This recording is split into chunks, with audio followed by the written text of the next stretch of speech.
Hello there, and thanks for staying tuned to the NTA Network service. We are live in Abuja. The 2022 rainy season is getting to its peak, and with that comes flooding, which is one of the most prevalent natural disasters across the world. Perennial flooding has led to huge losses in many countries, including Nigeria. Some states in Nigeria are increasingly experiencing annual flooding during the rainy season, and increasingly a link is made between flood incidences and climate change. Flooding threatens sustainability because it negatively affects the economy, health, social life, and environment. In fact, flooding constitutes a threat to Nigeria achieving the Sustainable Development Goals, especially as some of them relate to eradicating poverty and hunger, as well as providing clean water and sanitation. Now, in the case of Nigeria, flooding has had a major impact on the country's development goals in relation to the social, economic, and environmental targets. Addressing Nigeria's perennial flooding is important for the country to make progress, even as human-induced causes of flooding need urgent attention. Weekend File tonight is on 2022 flooding impact and mitigation challenges. Do stay with us for situation reports from states plus studio discussion with Clement Nze, Director General, Nigerian Hydrological Services. I am Kenen Ima Abodiken. The news now.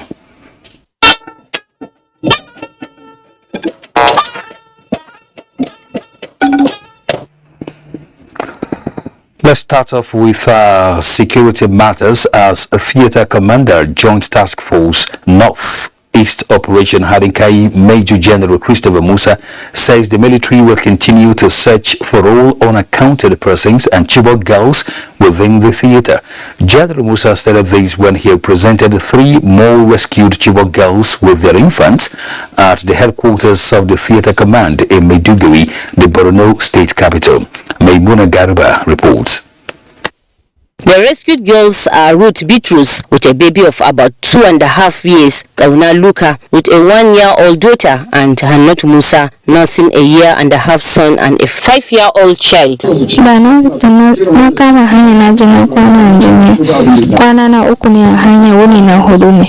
Kama karfe 4 mun tashi karfe 6 da rabi mun riga mun dawo. According to the theater commander, Major General Christopher Musa, the rescued girls are undergoing medical examinations, after which they will be reunited with their families. Ruth Beatrice with her child escaped from Okuba camp in Sambisa and was intercepted by armed troops at Bama.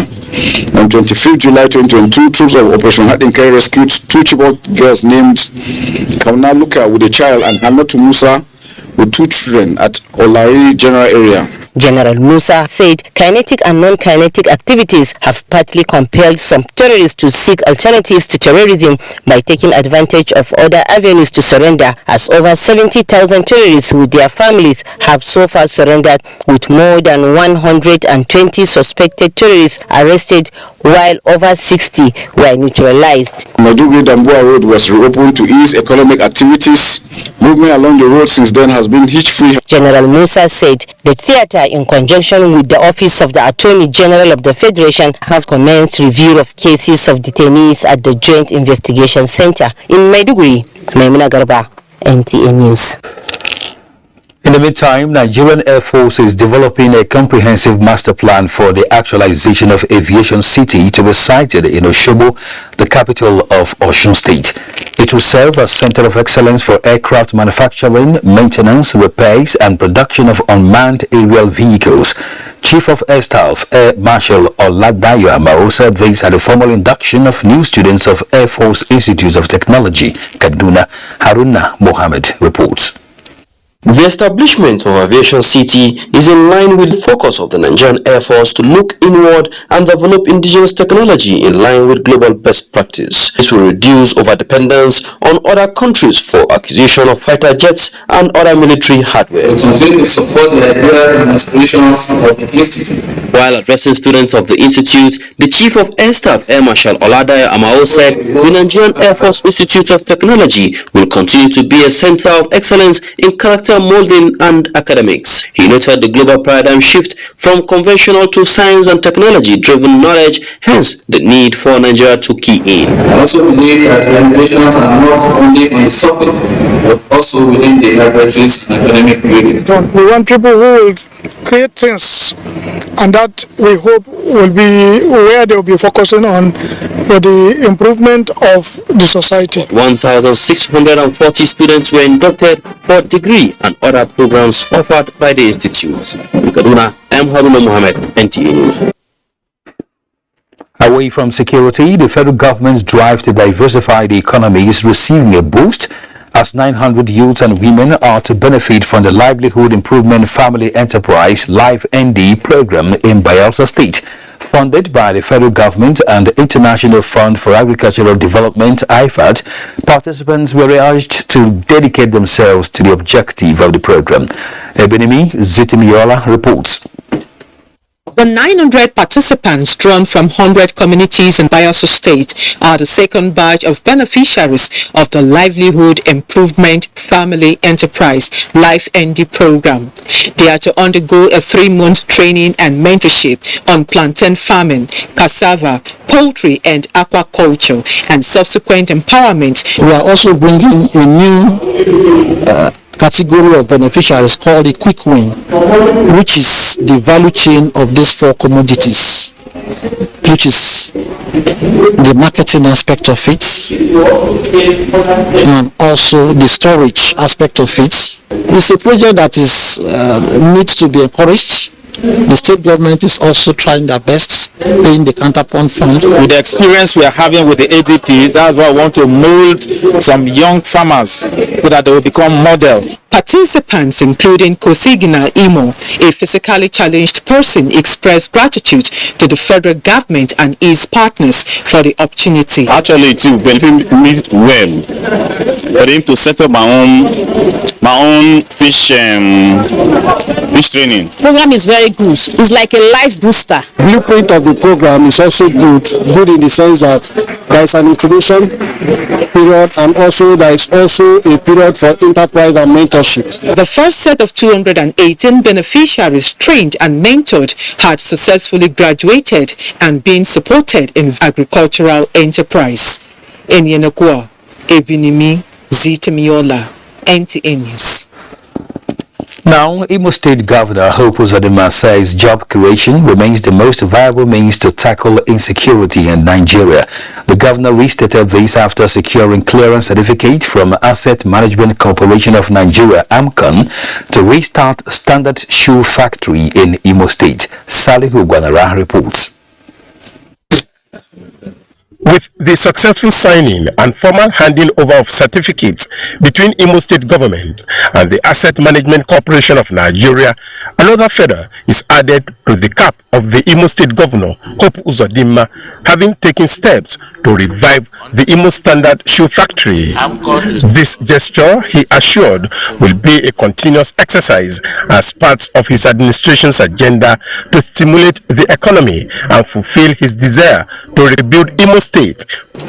As at the time we spoke, the debt of over 1.6 billion, which was negotiated down, some interest elements waived, we have fully paid, full and final payment, and the industry has been recovered.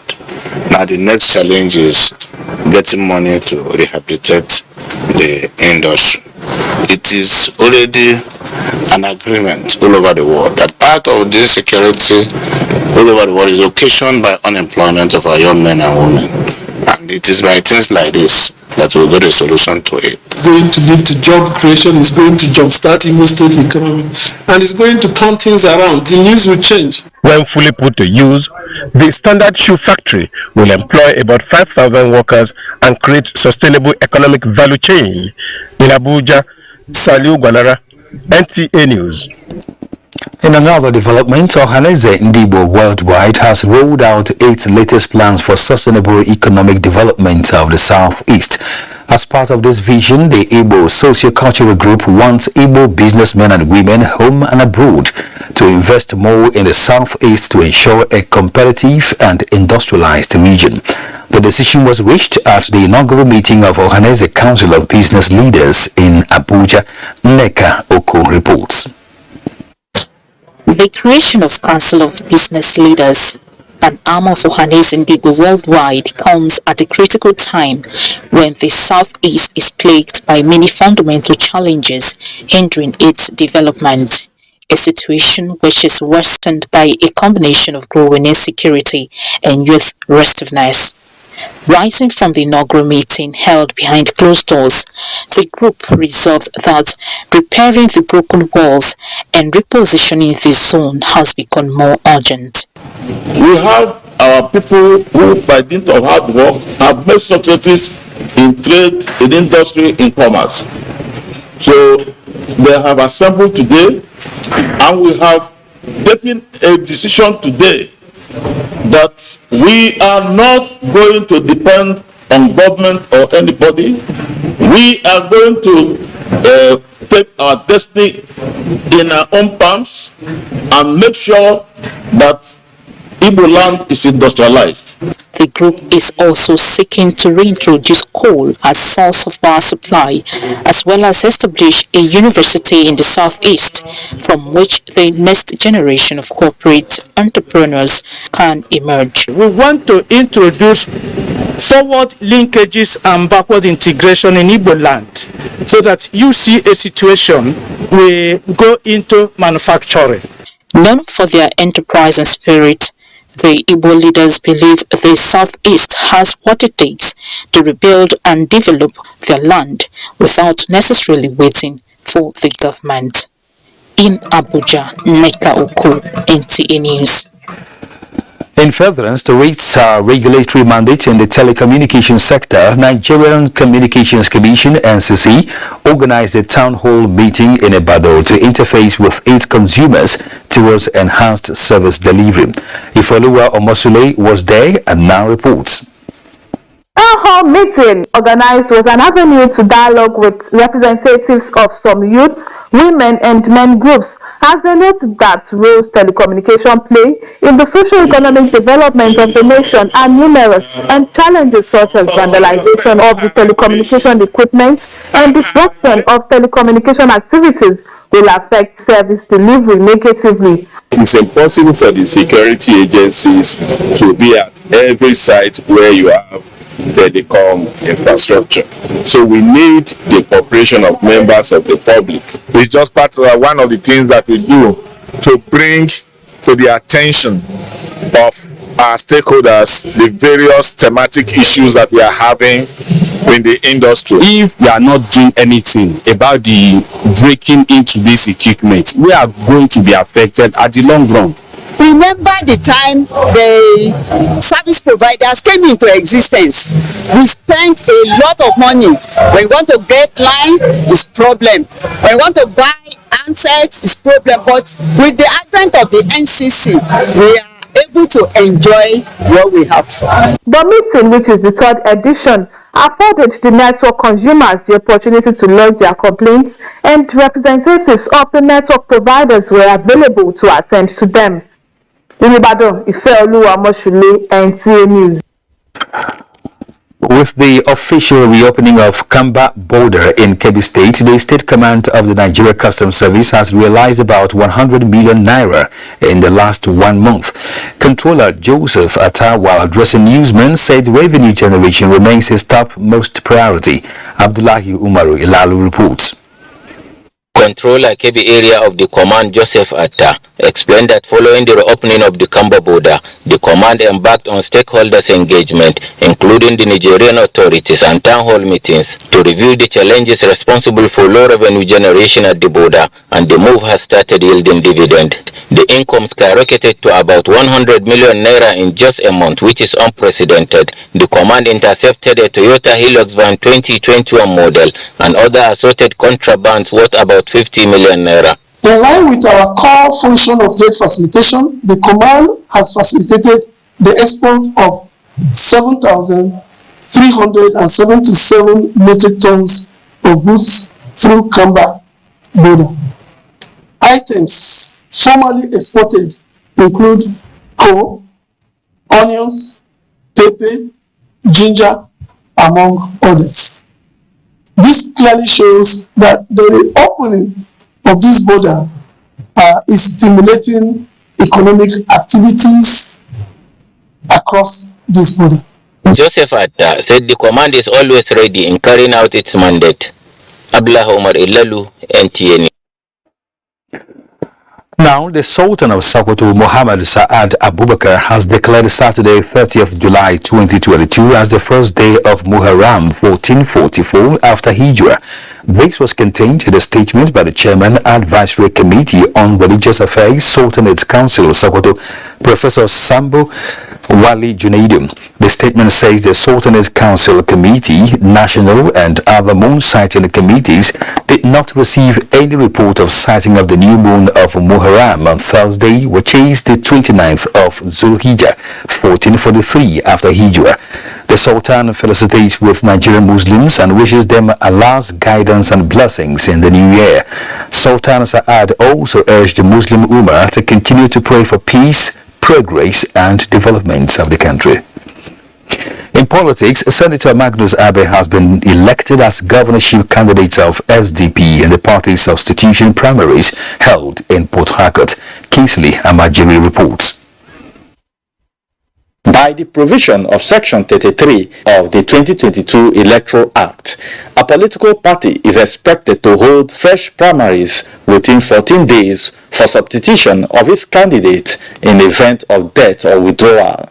INEC in Rivers State said SDP officially informed them of the withdrawal of his candidate, which informed the rationale they monitored the rescheduled governorship primaries of the party in Rivers State. Chairman of SDP Governorship Substitution Electoral Committee, Mohammed Ibrahim, declared Senator Magnus Abe as the duly elected candidate of the party. Magnus Abe has participated in the substitution primaries and has scored 30 valid votes and is returned elected. Ibrahim charged party faithful in the state to go round the nook and crannies of Rivers State to champion the realization of Senator Abe as governor of Rivers State come 2023. In Port Harcourt, Kingsley Amajiri, NTA News. We need to document history so that people coming after us can see things in their true perspectives. This was the message of media veteran Cordelia Okwama to guests at the launch of her book, Accidental Journalists in Nigeria's Political and Economic History. Oyeyemi Ajayi reports that the book comes as part of activities marking her retirement from service after 35 years of active journalism with the Nigerian Television Authority, NTA. For some, putting pen to paper is a Herculean task, which they avoid when they can. But for Cordelia Ukwema, it is what she did for 35 years as a journalist, working with the Nigerian Television Authority. The 15-chapter book, Accidental Journalist in Nigeria's Political and Economic History, is an autobiography which captures Ukwema's life and work in journalism, something she was initially unprepared for, but one which became her passion. In the course of her professional career, she was involved in such high-octane engagements as covering an international sporting event, the Under-16 Junior Handball Tournament in 1989. For many, her experience and vast knowledge is worthy of sharing, with emphasis that women must begin to document their achievements for the younger generation to apply. This is part of the history of Nigeria now, and we need people to document their experiences. So for she to have been able to combine this with her line of duty, it's very commendable. Women in NTA are doing good. I also wrote a book, so she has written one. Eugenia Abutu has written. I hope that more women would write. I never set out to be a journalist, but I fell in love with the job, and the passion that kept me moving. That passion kept me going, and I'll be a journalist for life. No, I think the NTA has a deliberate plan to ensure that the senior ones mentor the younger generation. There is a need for continuity. The 238-page book chronicles not only the author's role, but also the role of the largest television station in Africa, NTA, towards the nation's growth and development. Oyeyemi Ajayi, NTA News. This is Weekend File on the NTA Network Service. There will be more stories after the break. Do stay. Welcome back. Most cities across the globe are getting hit by devastating floods resulting from changing climate. In Nigeria, experts are warning that not much can be done to turn down the tide this year, but a lot can be done to build the resilience of people by promoting safety measures for them to survive the floods. Onengia Fineface reports. Nigeria Hydrological Services Agency, NESA, predicted that 233 local government areas in 32 states of the Federation and the FCT fall within the highly probable flood risk areas this year 2022. Some of the highly probable flood risk states, including Kano, Jigawa, Bauchi, Lagos, and Edo, are already experiencing devastating flash floods that have resulted in deaths and large-scale destructions. Nigeria is in the second phase of the expected annual flood events, which is from July to September. Attention of the Hydrological Services Agency is also focused on the rivers Niger and Benue, which could overflow their banks and worsen the situation. While not much can be done now to prevent the floods, long-term nature-based solutions can be adopted to mitigate future occurrences and address the underlying trigger, which is climate change.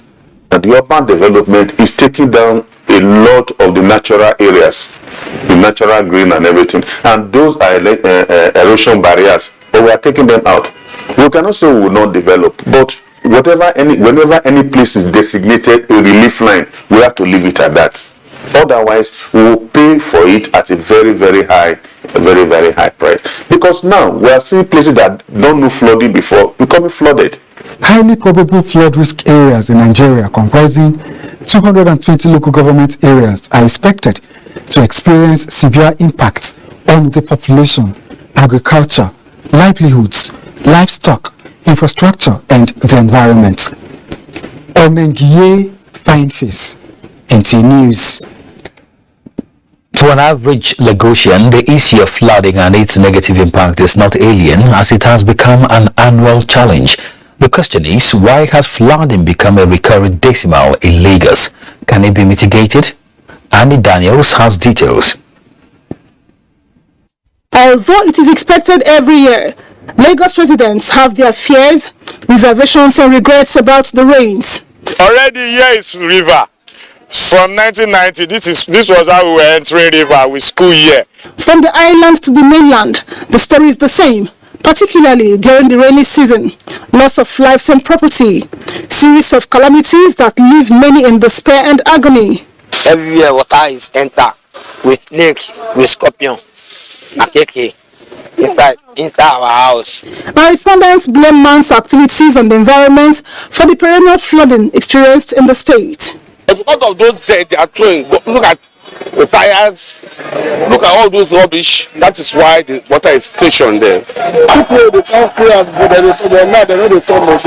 To mitigate flooding and its attendant impacts on the environment, some communities have taken the bull by the horns and have come up with measures to tackle it. All this gutter has been, they have been blocked. We are trying to throw them so that the water can go inside the canal. If the rain that even heavy, that the one that fell the last time, for this time around, I'm assuring you, understand it, there will be no flood. These respondents, however, fear that the excavated silt may find its way back into the drains with the slightest rainfall. Some are putting them inside the sack, so that by so doing, after the drying, they can be easy for them to carry. The people need to encourage the enforcement by telling the government, those who obstructed or those who are not heeding to the rights directive. They also discourage individuals and organizations from building on water discharge paths. In Lagos, Annie Daniels, NTA News. And joining us in the studio now is Clement Nze, Director General, Nigerian Hydrological Services Agency. Mr. Nze, you're welcome to Weekend File. Thank you, Kenna. It's my pleasure. It's not as if this is a strange topic for most Nigerians, like those two reports mentioned there. It has become a recurrent decibel, not just in Nigeria, but everywhere in the world. But I think most Nigerians would want to know what is practicable in terms of mitigating it, at least to some high percentage, so that people don't continue to record losses year in, year out. It seems quite painfully enough, it is at the point when the flood is already here with us that we see people try to take some actions, like the picture from Lagos. I think today I saw Anambra State Governor, Pastor Udo, leading a campaign. Himself was inside the trench, clearing some of the block drainages. Early warning followed by early action by the citizens will go a long way to stop or reduce impact of flooding. You can't stop it anyway. If the relevant agencies of government at the federal level, inclusive of my own agency, come out very early in the year, as we normally do, to give information, give a warning, notify each state governor in Nigeria with regard to the local areas in his own state that will be flooded or likely to be flooded if such actions are not taken. If those governors or the states take necessary precautionary measures, you will reduce the negative impact of flooding. So the problem we have here is that it is when the floods are here, when the rains are already here, already established, as we speak, all over the country, the rainy season has been established. It began around the third week of February in the southern part of Nigeria, and then sometime in June, it began in the northernmost part of Nigeria. So as we speak, July is already over. So everywhere now, flood is occurring, even in Maiduguri, in Jigawa, some lives have been lost. So when early information is given, prediction is given by NIMET about the rainfall pattern in the country, when it will start in each city or local government. And then my own agency, the Nigerian Hydrological Services Agency, we follow suit and then give you the prediction about flooding. And this normally comes up before the onset of rainy season in Nigeria. But the reality is that nothing happens until when the rains are already here. All right. Having said that, we understand two things at the moment: the early warning signs and predictions. But is it possible for your agency and others alike to follow suit by making sure that those warnings and predictions, something is being done about them even before the rains come? By this question, I mean, is it ever possible for you and your sister agencies to move into some sort of action by way of, look, we told you about this, it's 2 months to time, you've not started anything?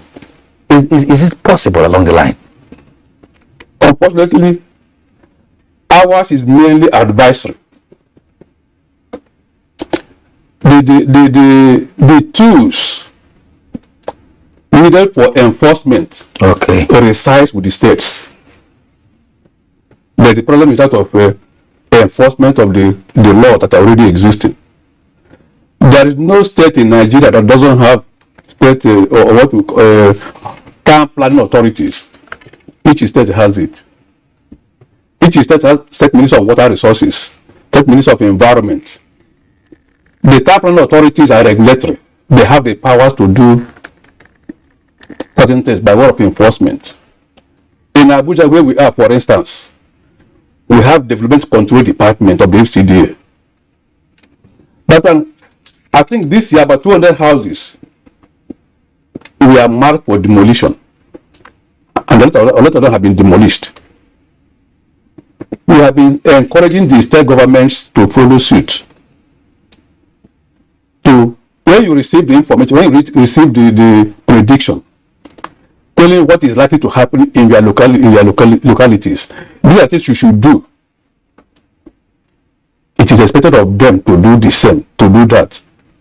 I can't move from here and enter into any state in Nigeria and begin to police any person or enforce any movement. I can't do does that have to do with the absence of some legal framework? Well, like I mentioned, each state already has the existing law to do enforcement. I can't see my friend, my colleague in NIMET. He wake up in the morning, begin to police, go to stairs and say, you didn't clear drainage here. Why are you building house here? This house is within the waterways. It's within the flood plains. Why are you putting structures there? Even before I did it here in 2004, 2005, I saw some 3-story buildings. They were all pulled down. He was working with the master plan. He was working with the power that were vested in him. Let the state governors to listen. We'll talk more, Mr. Nze. You're watching Weekend File on the NTA, and of course we're discussing 2022 flood impact and of course the mitigation challenges. Let's go on another break. Do stay with us. In a swift move to arrest flooding in Edo State, government has directed contractors handling flood control-related projects back to site. Goodluck Anaini reports that citizens' participation in tackling the menacing threat of flooding in Benin metropolis now occupies the front burner as various flood control programs targeted at the citizens have been initiated by the state government. The Nigeria Hydrological Services early this year predicted intense flooding of many states in the country. The flooding experienced by residents across the Benin metropolis has no doubt authenticated this prediction. One of the affected residents say her son was rescued after being swept away as he was trying to save his pets from the heavy flood. Jesus, when you know, the flood, don't enter, climb upstairs. At Edoson axis of Ubo Road, some residents have been trapped in their houses by flood, while those at 19th Street in Ubo, including the Trinitarian Orphanage, housing over 35 inmates, including 3-month-old triplets, suffered the devastating effects, with properties worth millions of naira destroyed. The incident at the Uselu axis, described by many as pathetic, left the residents with no option than to scoop out water from their threatened homes. What the drainage are deseated in Edo State, there will be no problem of flooding. I'm confused. I'm just begging for help. The last one that affect was very much that had to enter our compound. People inside the flats. Curtailing the situation, government believes, is a collective responsibility, which is why it has commenced sensitizing the public against harmful environmental practices, in addition to deploying other flood mitigating mechanisms. What we are doing now is to, first of all, notice, they send a notice to all the residents to clean their drain. We are also engaging the government to see how we can bring back some element of that compulsory reserve hour of environmental sanitation. Observers say with the new approach by government coupled with citizens' participation, they see great improvements ahead. In Benin, Goodluck Anaini, NTA News. And about 73,000 persons and 1,299 households have been affected by flooding as a result of heavy downpour experienced in some parts of Adamawa State in the last 1 month, especially those residing along the bank of River Benue. Rayanu Bala reports that the Adamawa State government, in collaboration with critical stakeholders, are making efforts to mitigate the impact of the disaster through increased awareness, among other measures. One of the states in the country predicted to experience flood this year, with houses, farmlands and other valuables already destroyed as a result of heavy downpour. 5 out of the 10 local governments in the state predicted to experience flood are on the high risk because of their proximity to River Benue. There are 4 culverts is being done by the federal government under the Office of the Ecological Fund. But when the water comes, it has flushed all the site of the culverts.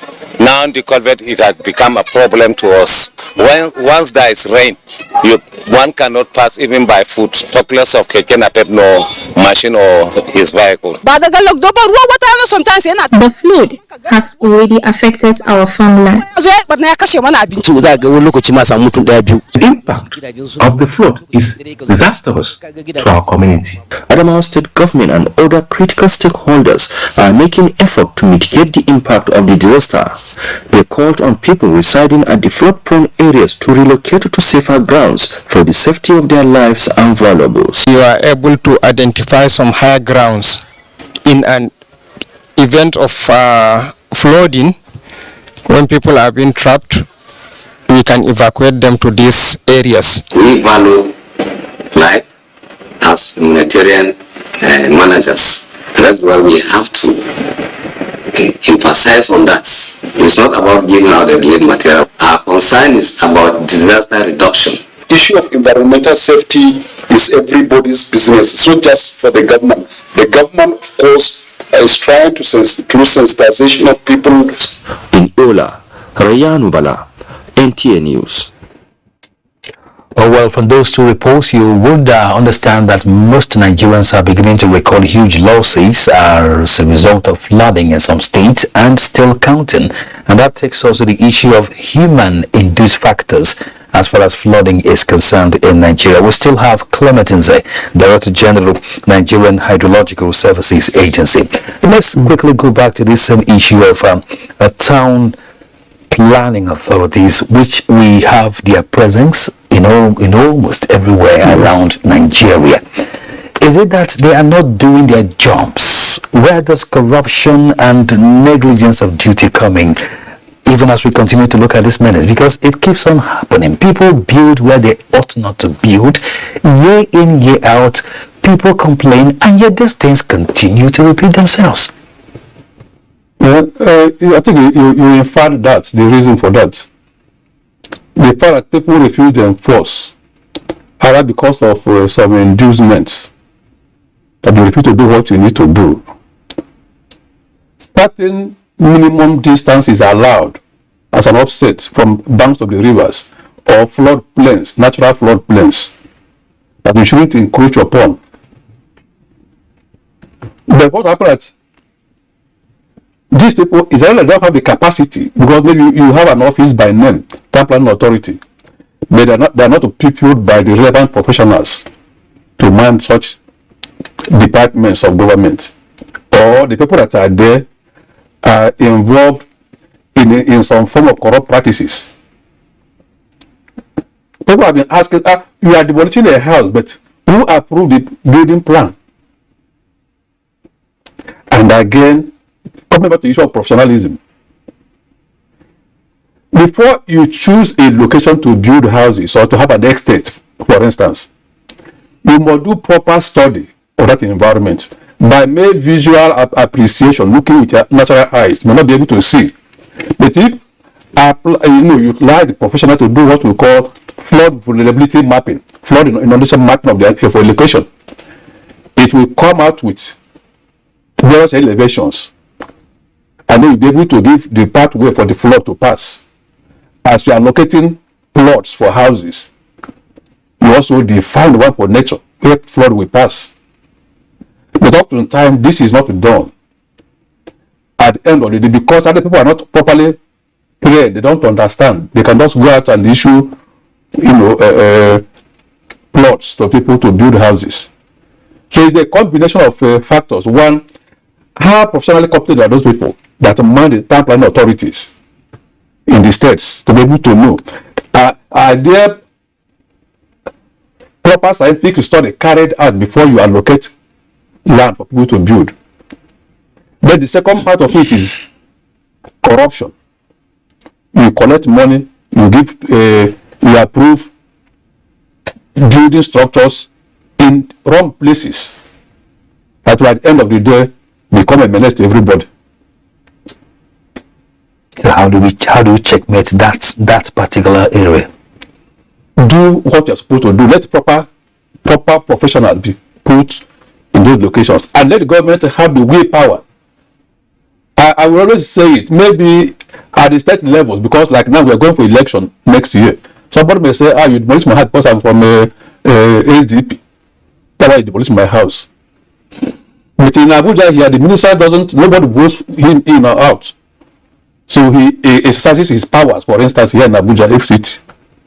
I'm just thinking. But I believe strongly that to do the right thing, you have to have the political will to do it. In other words, to handle or tackle this issue, a lot depends on us as a people. Yes. So that we're to minimize the human-induced factors. Yes. Right?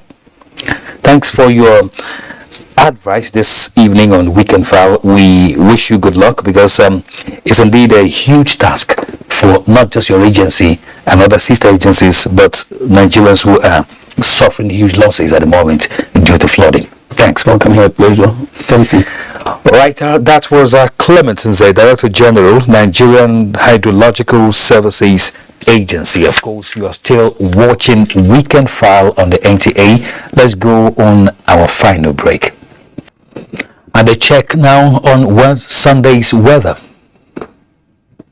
Forecast. Morning thunderstorms are expected over parts of Sokoto, Zamfara, Kaduna, and Kebbi, as well as parts of Borno, Yobe, and Jigawa State. However, pockets of rains are anticipated over the Federal Capital Territory, Plateau, Nasarawa, Niger, down to parts of Enugu, Edo, Delta, Southern Ondo, Cross River, and Akwa Ibom states. Later during the day, there are better prospects of rainfall activities over the southern parts of the country, including the central parts of the country. However, isolated thunderstorms are expected over the northern region. I'm Theodora Itum. Thank you for watching.